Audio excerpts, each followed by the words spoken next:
আসার আগে পরে ওর জীবনে অনেক মেয়ে এসেছে, ঠিক আছে?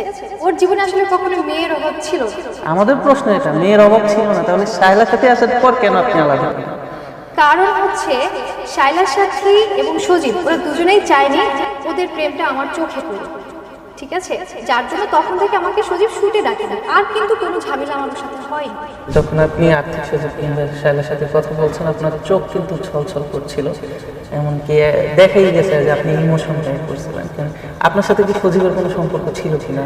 আপনাদের কি মনে হয় যে সজীবের সাথে সম্পর্ক ছিল বা এর জন্য আমার চোখ ছলছল করেছে বা আমি কান্নাকাটি করেছি? সজীব আমার মামা, একসাথে অনেকটা বছর আমরা থেকেছি, তো 10টা বছর কিন্তু সজীব আমার পিছনে ঘুরছে এবং আমার বিয়ে সবই ও ভাঙছে।